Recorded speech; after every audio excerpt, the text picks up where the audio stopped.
Hello, my friends, and welcome to another episode of The Chest of Obscurity. You know, I hadn't done an actual episode of this series in a long while. So, since this is possibly the first time in a long time that I actually did an episode of The Chest, I want to bring to your attention the following, that is a series of games that has been known to be the most underrated of all strategy tactics game, but in its own right, so very fun to play. And you've seen it in various incarnations through the Game Boy Advance and the GameCube, and possibly the Wii. I'm not entirely certain. But we're going to look at the first game that started it all. We're looking at a series known simply as Wars.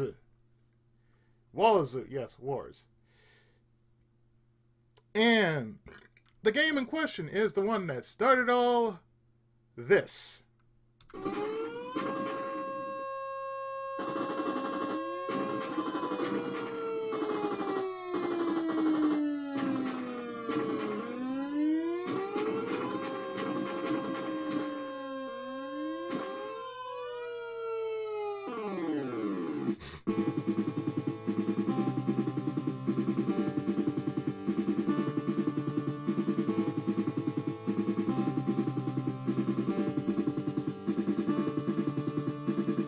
By the way, this is translated in English.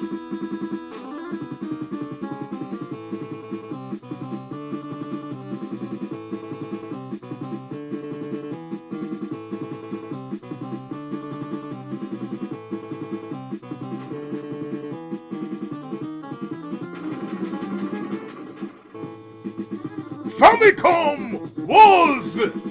Yes, Famicom Wars. In which this game is, as you know better, as later games known as the Advance Wars. Or Advance Wars, take your pick. Now, just like another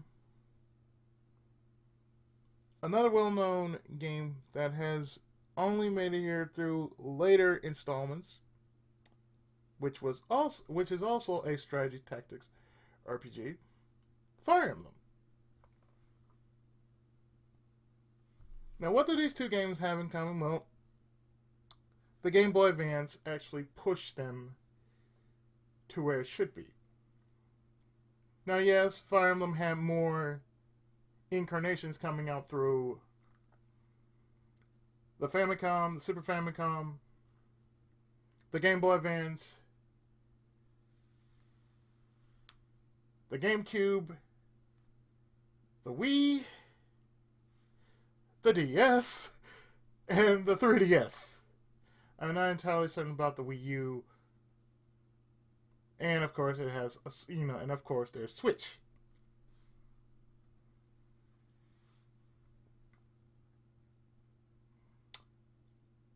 Advance Wars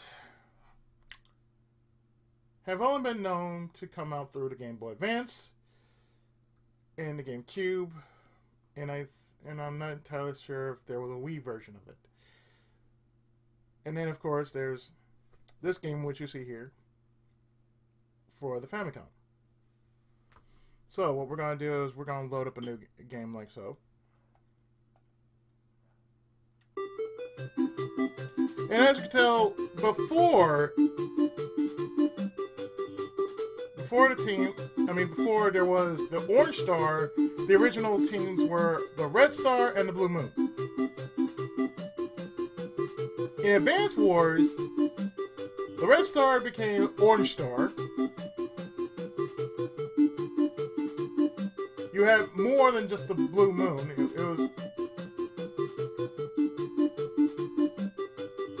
It was something else. I forgot what they call Blue Moon. But we're not. Let's see. We're not going to do Human versus computer. We're going to do computer versus computer. We're going to change this to type B. We're going to have this going on at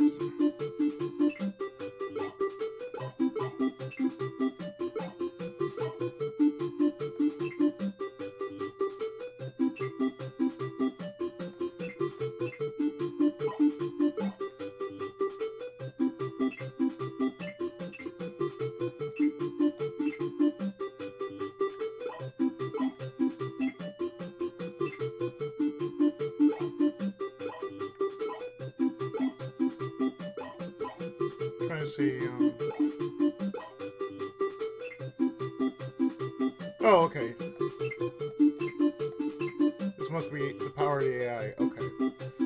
So we're just gonna have them just go stupidly nuts, and I'm gonna talk while the game plays itself.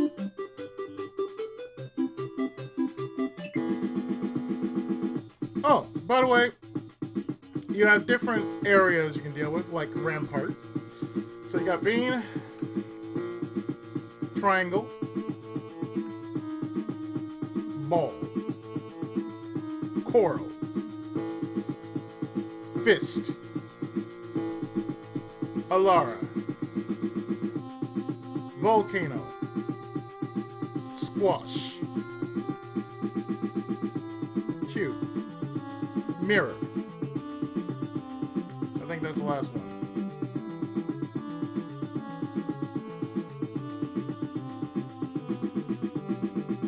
And as you can see, this game has captured a flag written all over it with a hint of battle.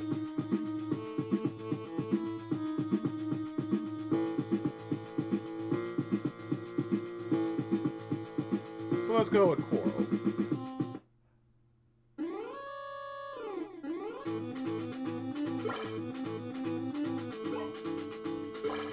So a lot of what we know now from Advance Wars basically comes from this game.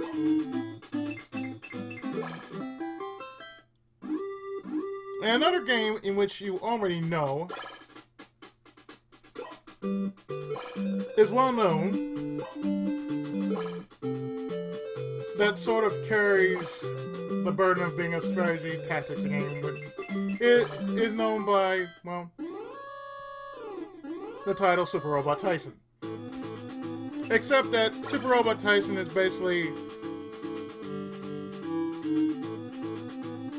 without meaning to go as far as buy units, but you already have units, and the only reason you would have money for said units is just to power up their attacks.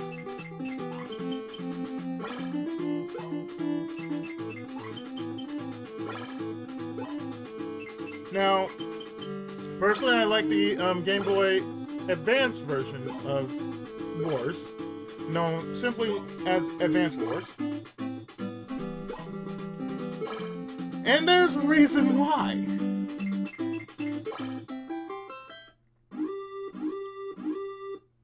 You have a lot more to deal with in Advance Wars than you would deal with Famicom Wars. As you can tell, you have only the red side and the blue side. Advance Wars, you deal with a lot more than just one side, but you still have to deal with playing capture the flag and destroying units along the way while you're trying to capture the flag. Or take your opponent's property at the same time that you're trying to win the battle.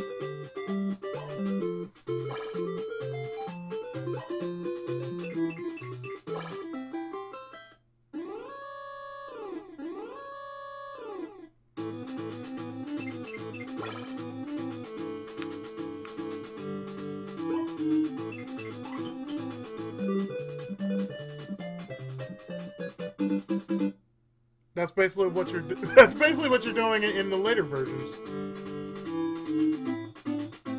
Except that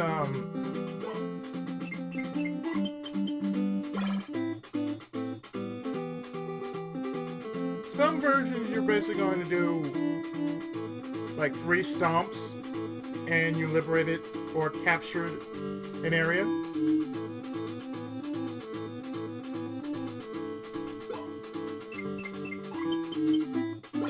It's a lot like this, you know.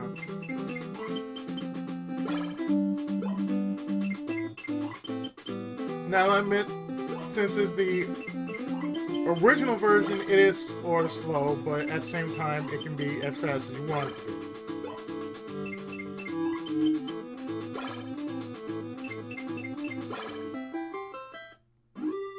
And to those who find strategy games really boring, either, well, I can't say you're intelligent,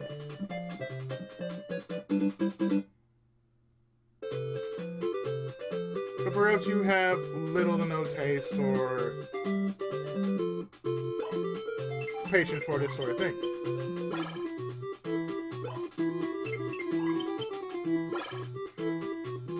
A lot can be said about this game that really, it is the basis of all strategy games. I mean, I'd rather play something like this over, say, Final Fantasy Tactics. I kid you not, I'd rather play something like this over Final Fantasy Tactics. At least, you're going places with this game, unlike Final Fantasy Tactics, in which is just basically drawn out to no end. I'd rather play something like Destiny of an Emperor over Final Fantasy Tactics.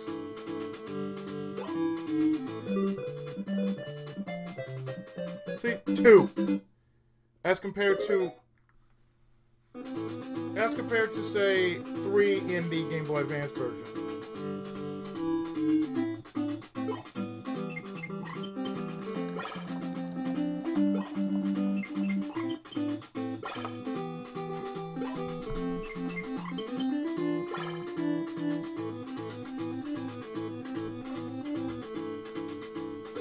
Now, the one thing I am pretty much waiting for is some battle to happen. Because you've seen the capture the flag version, you've seen part capture the flag, we just need to see some battle. And pretty much, that's mainly what you would get. That's mainly what the game is really about.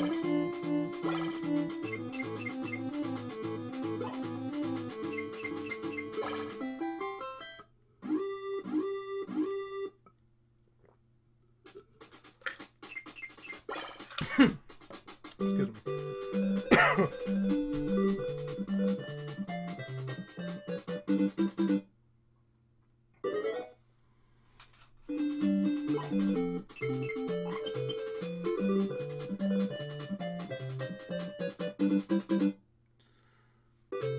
You can't make this stuff up because it's Advance Wars before it was Advance.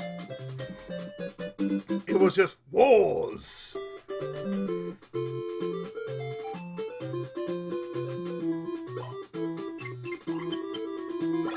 Now, the later versions I do like because you have more units to choose from, and not just have infantry units.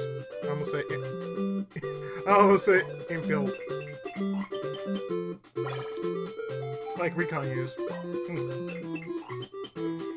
like infiltration units. No, actually, you have more. You had in the later games, you had transport units, you had infantry units, flying units. You even had underwater units, like having carriers and submarines and whatnot.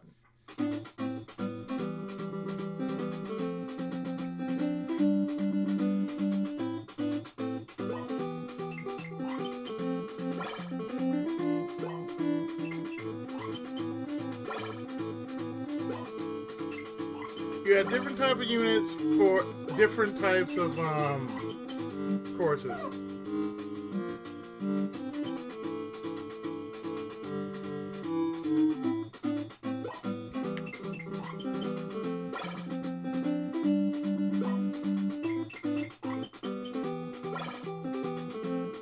And I did say that one day I would do Advanced Wars as a Let's Play. The first Advanced Wars game I would do as a Let's Play. Now I'm not sure about the later games, but I am pretty sure that's one of the games I've been playing in my free time when I'm not recording anything. So, oh, here we go.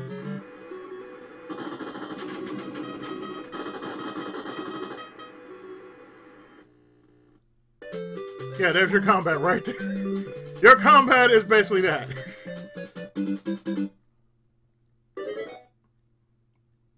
Well, comparative to, say, the later games,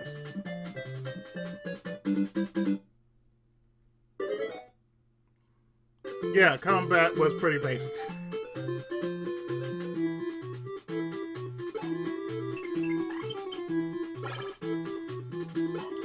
In other games, later games, other strategy games, I should say, were just, in a word, unfair. Like, say, Godzilla 2.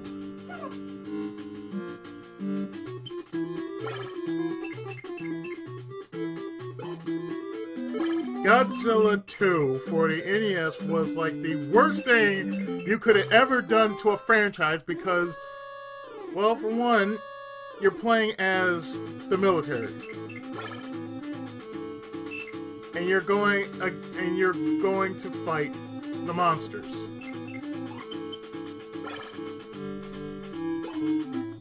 And if you know anything about Godzilla movies,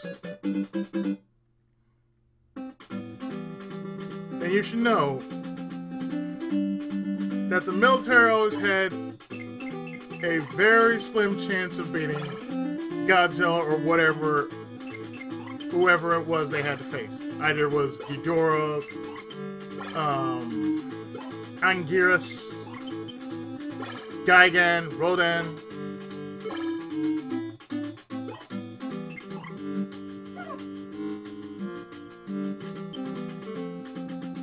Even the later monsters, Destroya.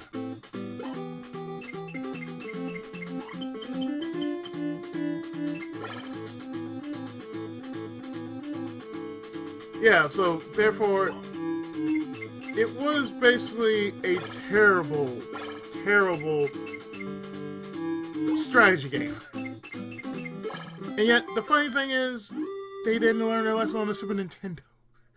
They did the same thing on the Super Nintendo!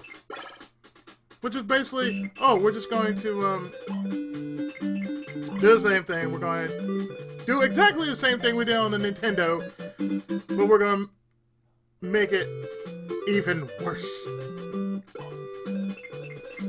Namely, that's what they did.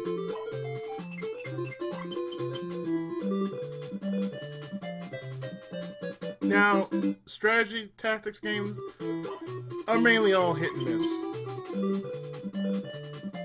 They can work for you and they can work against you, depending on how you manage to pull it off.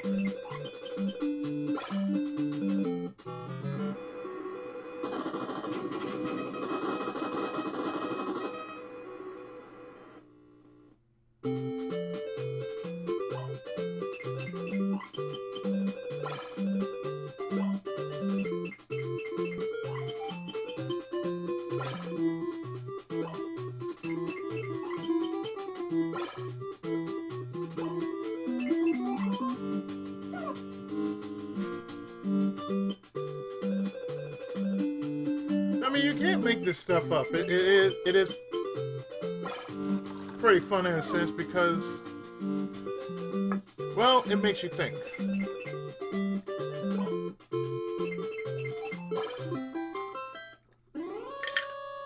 And there's a lot that can be said about strategy games. They'll make you think.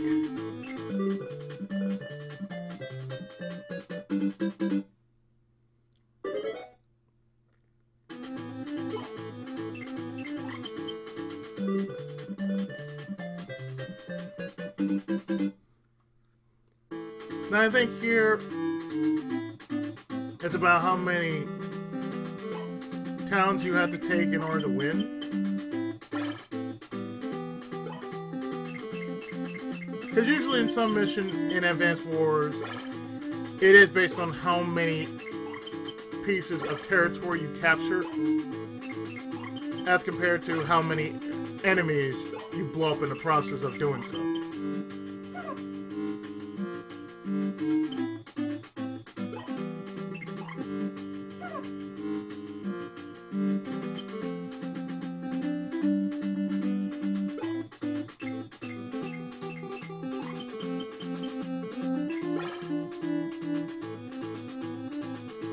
And like I said, for those who find it like very boring, it could be if you just don't have the knowledge, let alone the patience for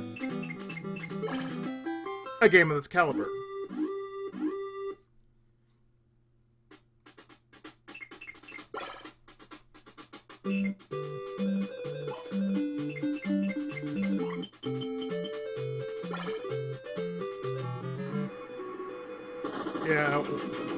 Yeah.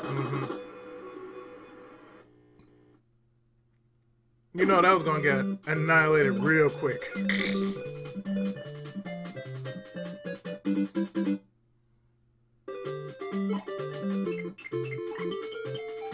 But pretty much not Advanced Wars. Famicom Wars is basically the precursor to the series known as Advanced Wars.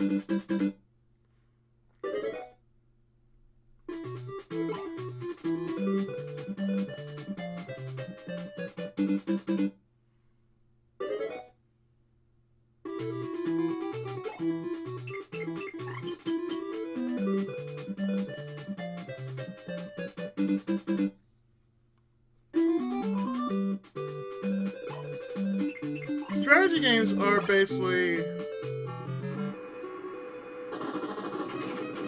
just like anything else, has to have an acquired taste.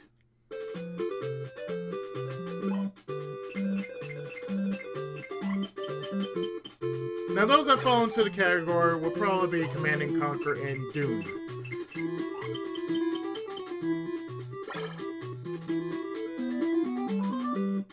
Because both require you to buy, build, capture and or destroy units. And liberate.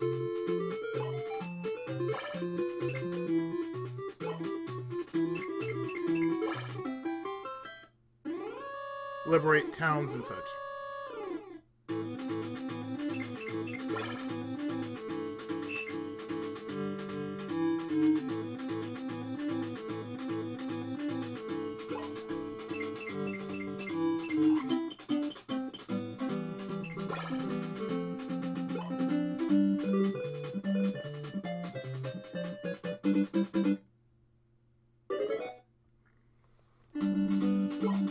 It's technically not a bad series, but again, it has a not a required taste, but acquired taste.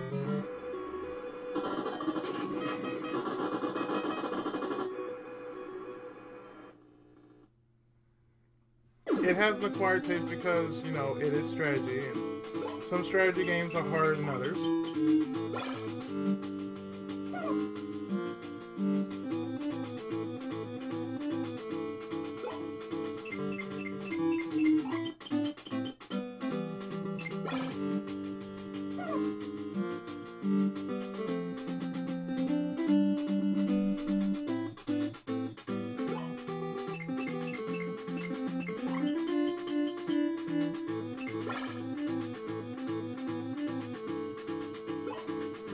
So this is one of the rare games I've actually had the chance to actually watch being played by itself.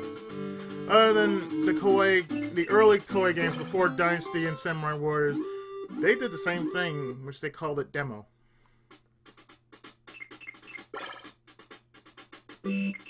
Certain games like Nobunaga's ambition.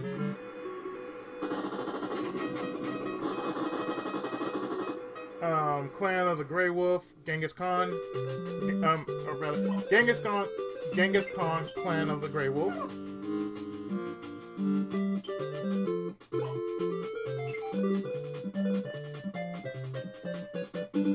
And of course, the Romance of the Three Kingdoms, which became the precursor of the Dynasty Warriors and Samurai Warriors hack and slash style games.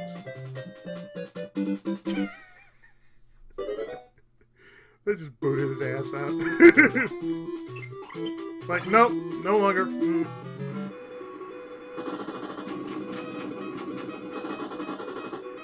Total annihilation.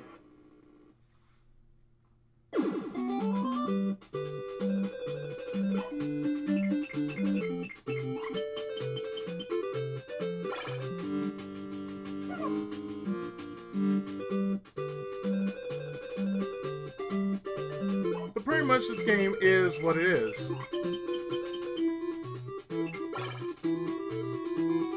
It is one of the great underrated classes of all time that became a favorite to some RPGists like myself.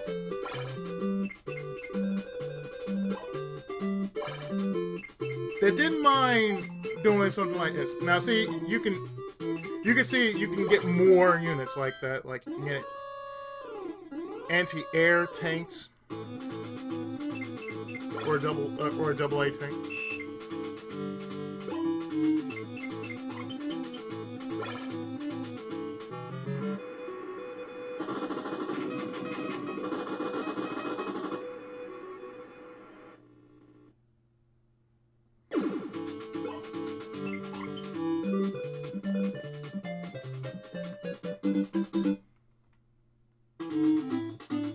Truly, for what this game is worth,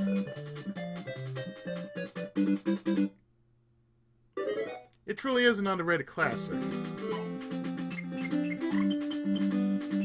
that most people do not realize its humble beginnings on the Famicom Entertainment System. Or rather, the Famicom before it became the Nintendo Entertainment System.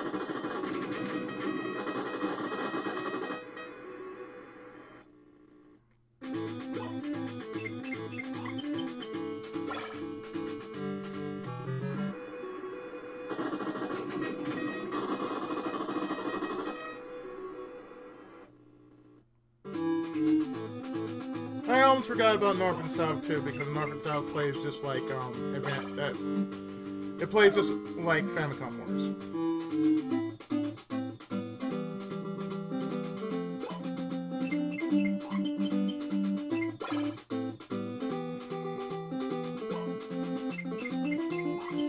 But pretty much every bit of this game, or every bit of the series, I should say, plays exactly like this.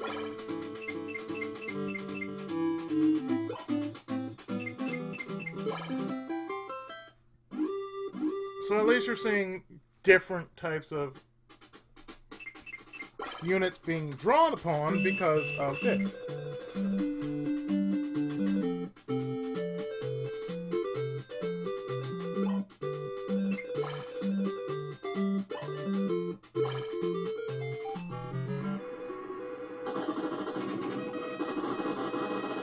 I'll pretty much see who's gonna win out in the end in this battle.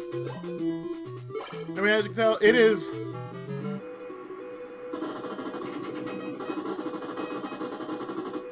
it certainly is not a drag-out battle.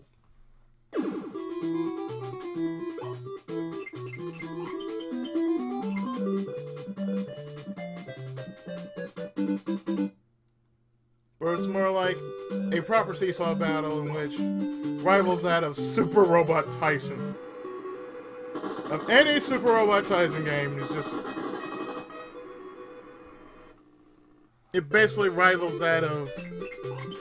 yeah, Super Robot Tyson.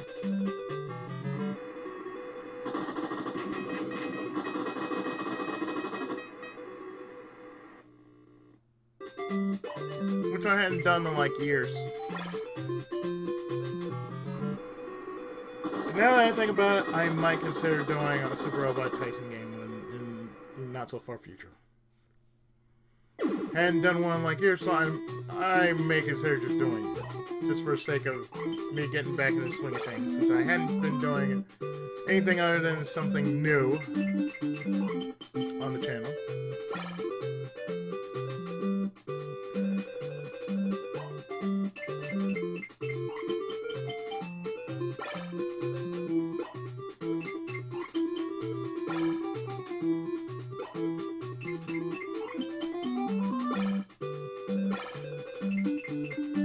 Reminds me I need to go back and finish Front Mission.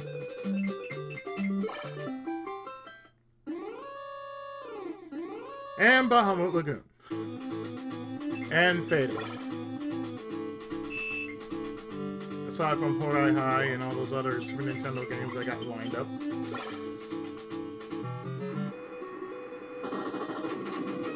Now for Nintendo, what I plan to do, and I hadn't done it yet, because I've been so busy with everything else.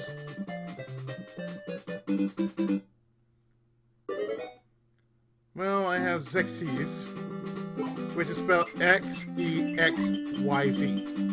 Xyz.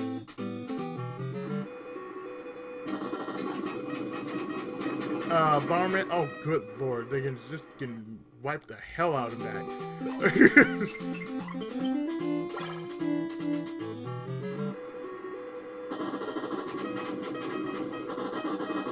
Total Annihilation.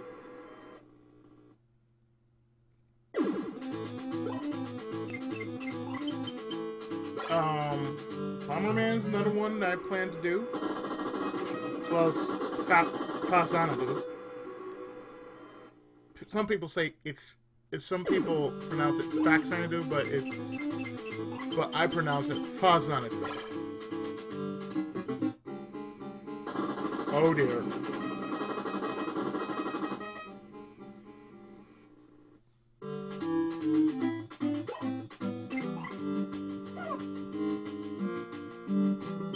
You know what's funny? I have not seen the big one. I have not seen the big tank yet.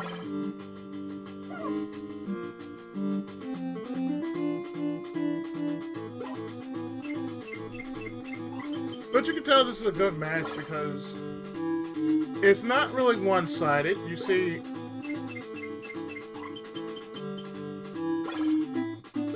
most of what's going on here.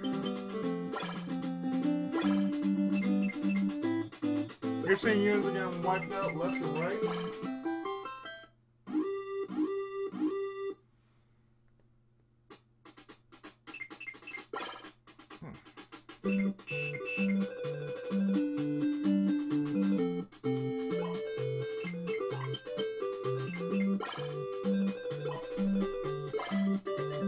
And for what it's worth, oh dear.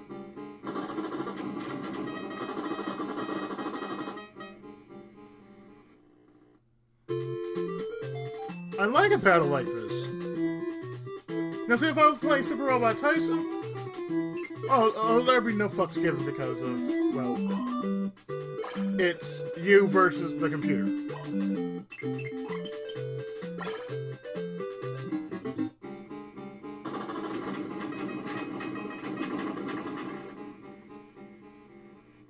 Yeah, no fucks given.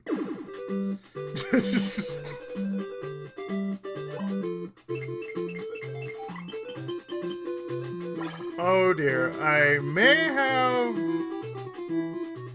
got my wish. They got the tank B out.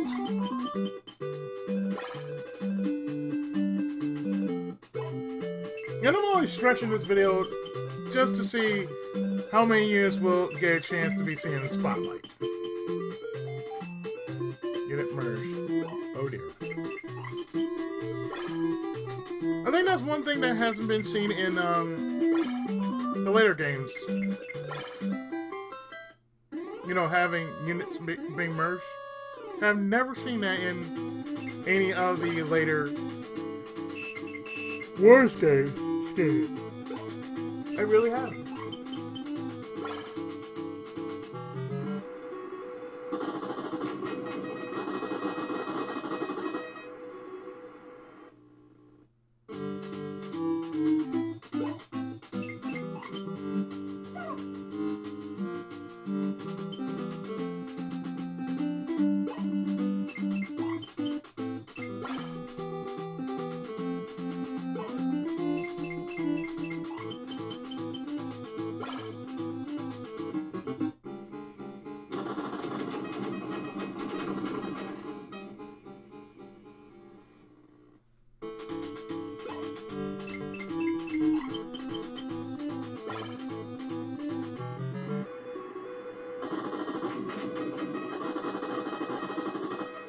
In the background, I was watching Lupin the Third, another story, which is basically what they call Lupin the Third Part 4 over here. And they're already working on Lupin the Third Part 5.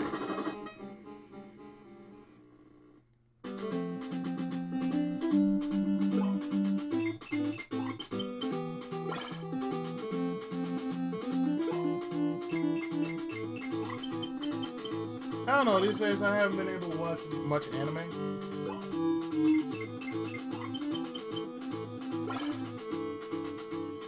On account of everything, well, from what has been going on in the household, haven't been doing much of anime watching.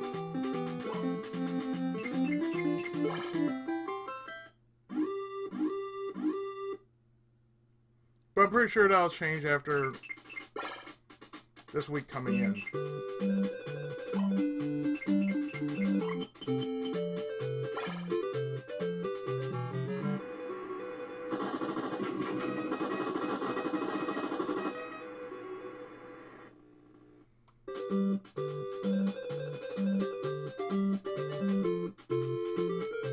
Another thing that you notice,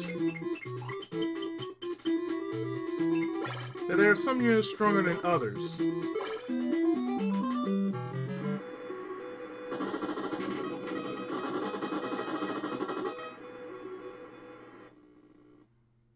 As if they play the numbers game, it really depends on how powerful your units really are.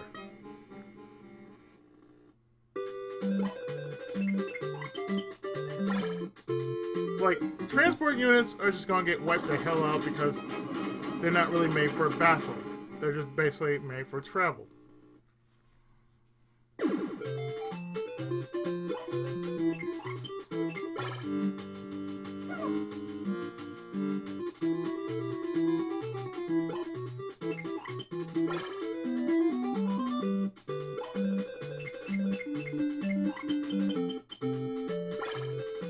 And 10 is basically the max health you can actually get out of any unit. It'll never go over 10. It will always stay at 10 no matter what unit you have out. No matter what unit you get, it will always stay at 10.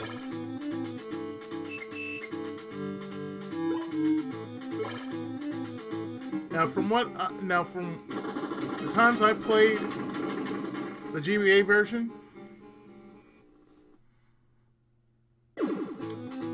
they're pretty smart. The AI is pretty smart in that game, which I don't mind because, you know, I like it when a game has some sense of intelligence about itself and not let itself become a pushover. Because I mean, you know, if it beat me up a few times, that's good. That means the game is showing some challenge to it.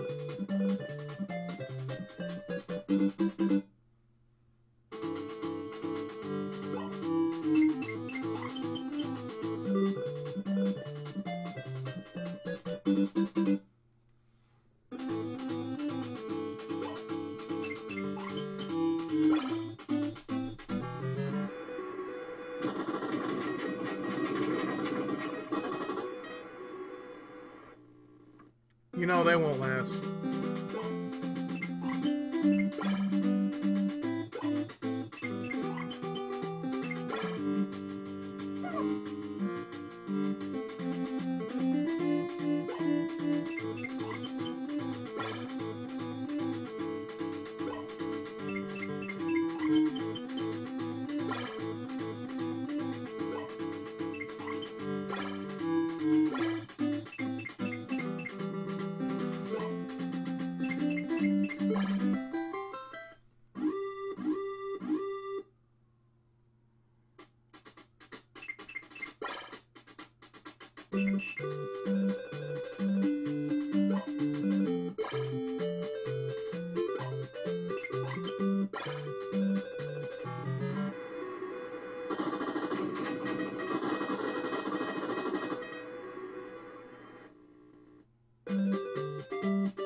I'm really enjoying this though.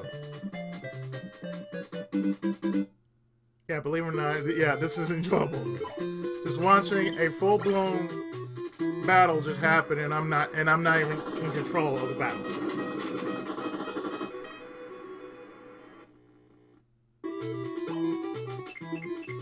Sometimes I get engrossed in watching battles like these happen, you know, in which it's not a total wipe, but you know you're going to see at least a few of these units just hurt. I mean, seriously, hurt.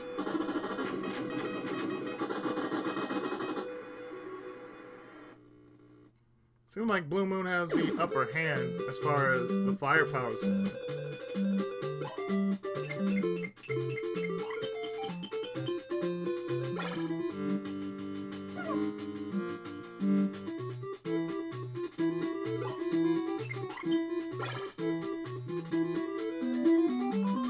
As you can tell, the mech unit is like the slowest unit in the game.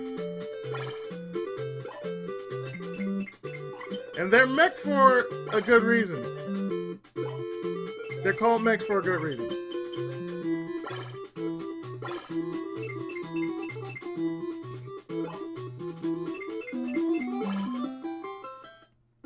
Just because they sacrifice mobility for power. And you see that in some games, you know.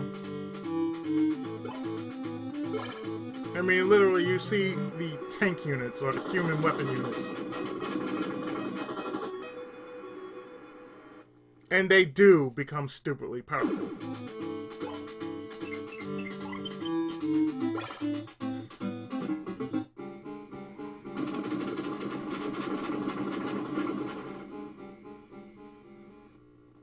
Although you gotta admit, Orange Star or Red Star is actually doing some work.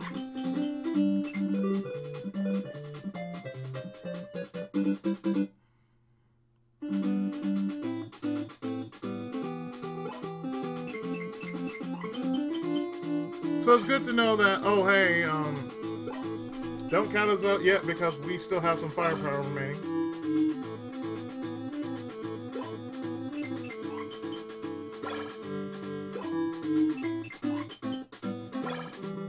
It's just good to see that in some strategy games, you know.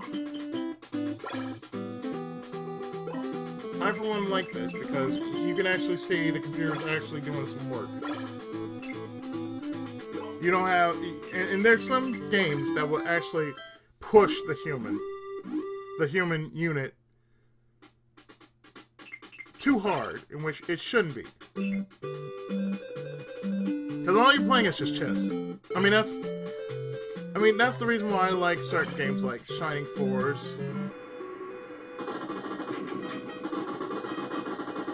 Ogre Battle, and the like. Because it requires you to think.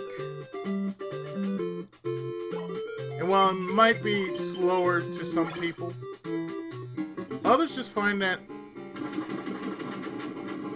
totally amazing because it is fascinating. Because there's some Let's Players who will not do games like these because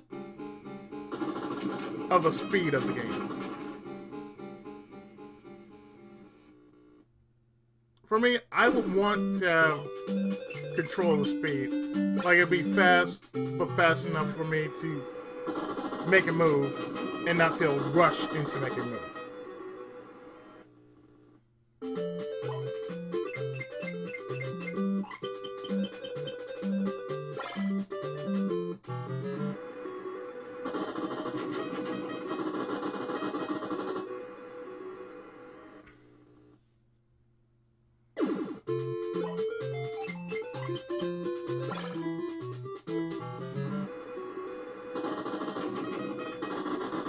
Pretty much, Famicom Wars is just that.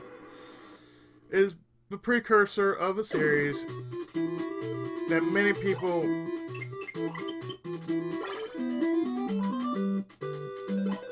or a small handful of people would play just because of the series itself and possibly the lore of the series. Of its humble beginnings on the Famicom.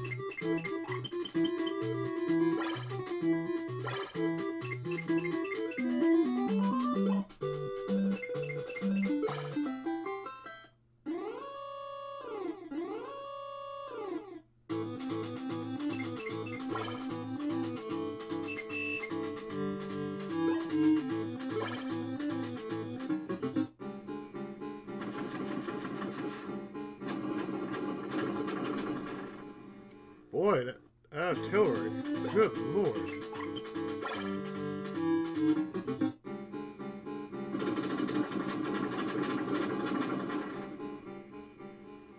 Like I said, I like a good battle when it's not a total wipe, but you know that it's trying.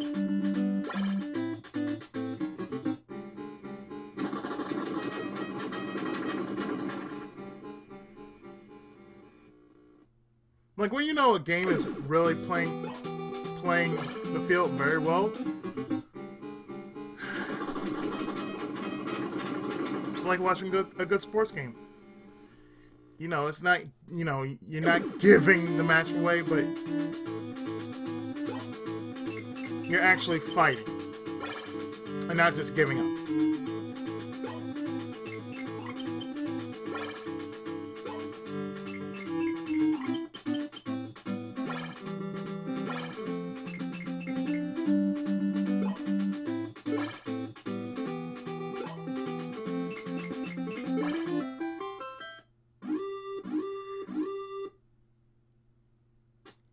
Yeah, we know who's going to win this battle. We can already see who's going to win this battle. As far as gaining units are concerned, gaining units and liberating areas, we know who's the winner here.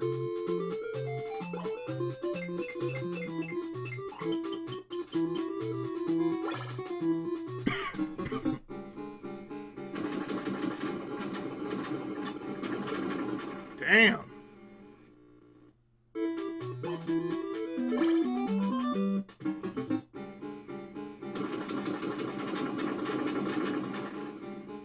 That's the only thing about the artillery units. Their weakness is just that. They only attack from distance, they can't do any more than that.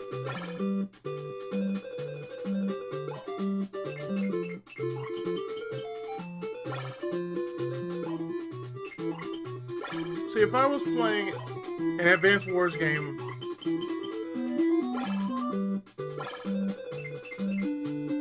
my artillery would be like the back row. They would be my back row fighters, while my heavy hitters would be tanks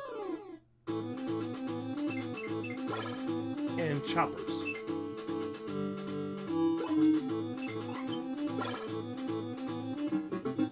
My infantry units will be just be doing that, taking on the infantry. Man on man, machine on machine, you know.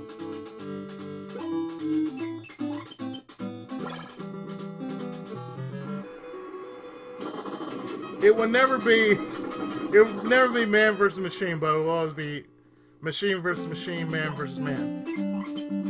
Or in some cases, if there were monsters, it's definitely going to be monster versus monster because I do not see anything less than a monster taking on a monster. Because that'd just be silly saying, "Oh, guess what? We're going to take on this. We're going to take on this giant monster. With this tank." And your tank is doing chip damage.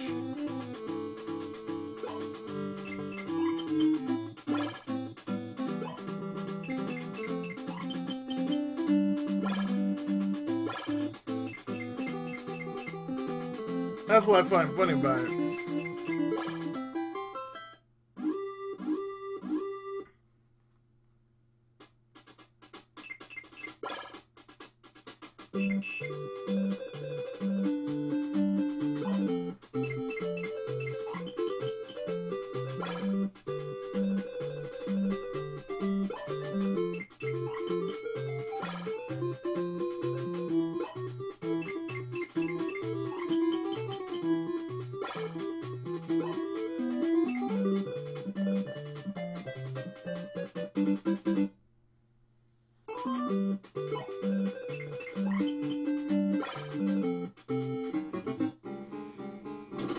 So we might just see a full-blown battle at work here.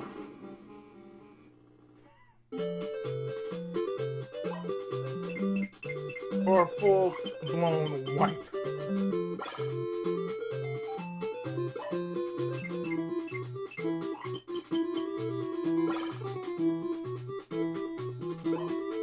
Because as you can see, Red Star is just getting wiped out by Blue Moon.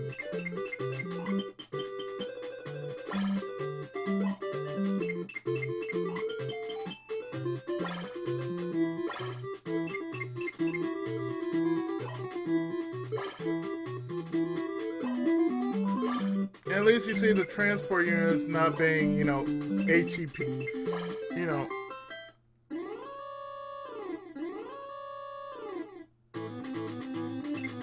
I think I said, no. At least you don't see these units just be what they are, just transport units. They actually are transport units with weapons.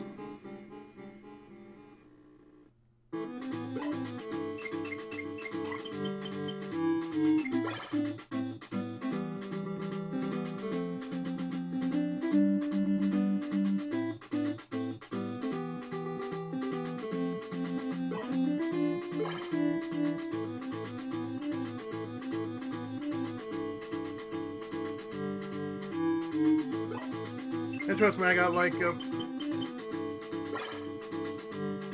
surplus of games.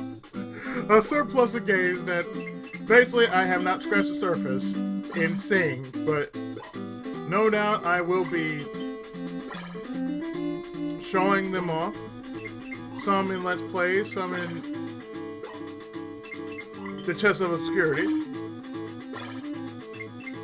But make no mistake, the very start of this year has been a challenge, but over time it won't be as bad.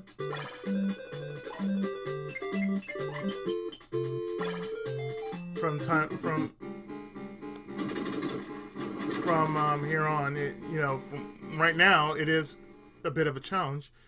But,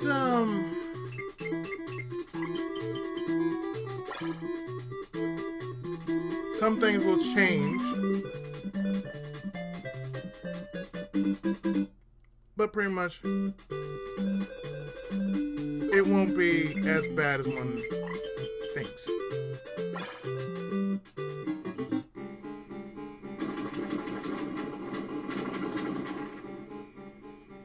Oh, they knew their ass was getting smoked.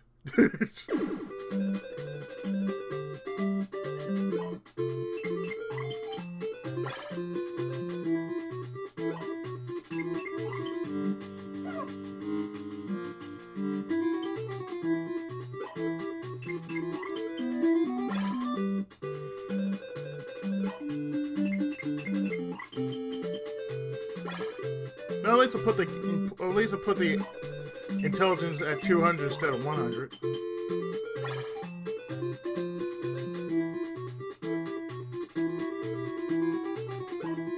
And you did see a lot of combat happening.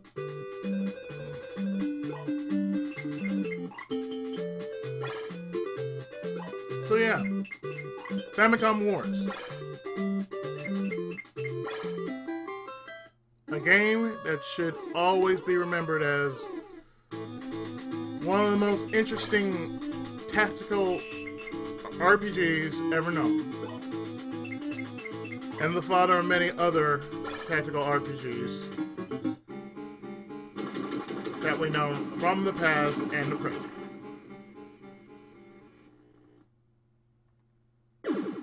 So I've been your friendly neighborhood Tenkaichi PI7, and this was a look inside the series that was Famicom Wars. See you with more exciting content. Do not forget to like, comment, and subscribe.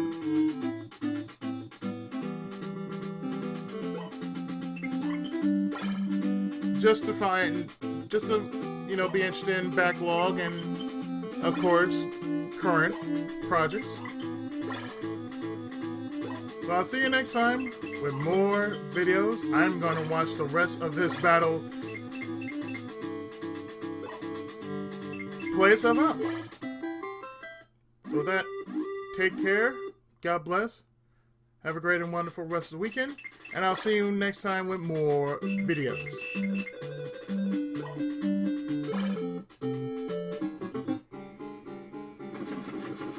With that said, see you next game, and Tenkai Musou!